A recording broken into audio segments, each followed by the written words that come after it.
The first thing we need to do is identify the cause of the problem. Ask yourself, do I really want to see this? Am I willing to deal with it?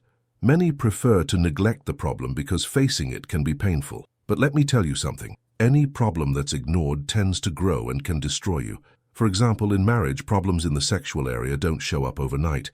It starts gradually. The moments of intimacy become more spaced out and less fulfilling. You start thinking, was it even worth all the effort? It didn't feel like it. And instead of talking about it, you ignore it and pretend everything's fine. But the problem is still there, growing. And one day, you realize the relationship has completely cooled off. The same thing happens with financial problems. No one goes into debt overnight. You start noticing signs, late payments, small debts that grow.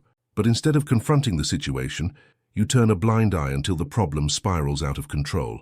It's always the same. The signs are there, warning you that something isn't right. The question is, are you willing to face them? Now let's talk about something practical. When a problem arises, the first thing we need to do is identify which area it's in. Where is the problem? It's no use saying, everything's bad. That doesn't solve anything. You need to be specific. Are you having financial difficulties? Problems in your relationship with your spouse? Issues with your kids, your health? Identify the exact point, because without that, you can't resolve it. For example, sometimes a father comes to me and says, "Pastor, I have a problem with my son. For the past 3 years, he's been going through a tough situation." Then I ask, what have you done so far? Have you talked to him, asked for help from someone? And often the answer is, I haven't done anything. That's the problem. Many people prefer to pretend the situation doesn't exist because they think it's easier, but that never solves anything. What actually happens is that by neglecting the problem, it grows, and before you know it, it's already destroying your relationship, your finances, or even your health. We need to learn to act wisely. Let me give you a simple example. Money. Marriage isn't cheap. Electricity, water, phone, internet, cable TV, food, clothing, leisure. And then there are taxes and other expenses. Marriage requires planning. Some people even say getting married is too expensive, and it is. But without organization, financial problems can suffocate the relationship. This is something that needs to be addressed seriously from the very beginning. The truth is, it doesn't matter who manages the money, as long as they know how to do it well. Here's a challenge.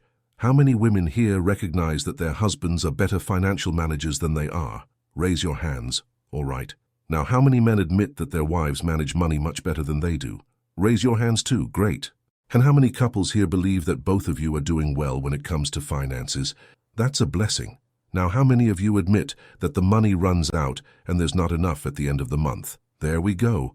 We've got all kinds of situations here, and that's okay because we're here to learn. So pay attention. If the husband is the one who manages money well in your home, let him handle it. If it's the wife, let her handle it. It's as simple as that. Ego and pride don't matter.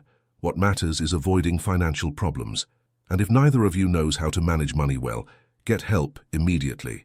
Don't let the situation spiral out of control. Now, let's talk about something essential for solving financial problems.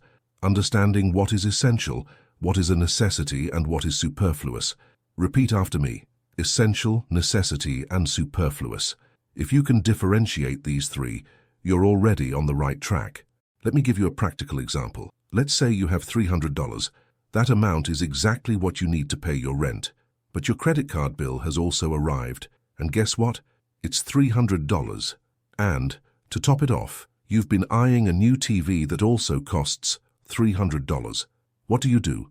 A good manager knows that rent is essential. They pay the rent first because they need a roof over their head. The credit card debt comes next because while it's a necessity, it can be negotiated. And the TV. Oh, the TV is superfluous. You can live without it. But you know what a lot of people do? They ignore the essential and buy the new TV. The justification? We deserve to watch that new series in high definition. The consequence? You end up watching the series from the sidewalk because you got evicted. That's what happens when money isn't handled seriously. Money isn't evil, as some people say. The Bible makes it clear that the problem is the love of money, not money itself. Abraham, Isaac, Jacob, David, they were all wealthy men, but they knew how to use their resources to fulfill God's purposes. Money is a tool, and you need to use it wisely. If you have a financial problem, the first thing you need to do is identify where the problem is. Let's simplify it. Your finances have two parts, income and expenses. If your expenses are greater than your income, you have a problem. It's that simple. And to solve it, there are only two options. Either increase your income or reduce your expenses. If increasing your income isn't possible, look at what you can cut. For example, at home, if I have 180 cable TV channels but only watch 5, why pay for so many channels? Downgrade to the basic package. Another thing, if you're dreaming of a branded t-shirt but can't afford it right now, let go of that desire. You can't work magic. Either more money comes in or you cut back on what's going out. If the problem is financial, there's no point in running from it. You need to face it. It might be uncomfortable, but it's necessary. If money is tight, sit down with your wife, gather the family, and talk openly. Say, "The financial crisis has hit our house. It took a while, but it's here. We'll need to make some adjustments." And yes, adjustments are necessary. For example, soda, only on Sundays, and 1 glass per person. Want something to drink during the week? Homemade juice or water. If you have 100 cable TV channels, reduce it to the basic package. Air conditioning, turn it off. Put an ice tray in front of the fan and make it work. Believe me, facing financial difficulties causes less strain than dealing with the consequences of uncontrolled debt. Debt brings a much heavier emotional burden. So repeat after me. The indebted person buys what they don't need, with money they don't have, to impress people they don't even like. If the problem is money, make changes wherever necessary. Take your child out of private school and enroll them in a public one. You might think, but they'll struggle and lose their friends.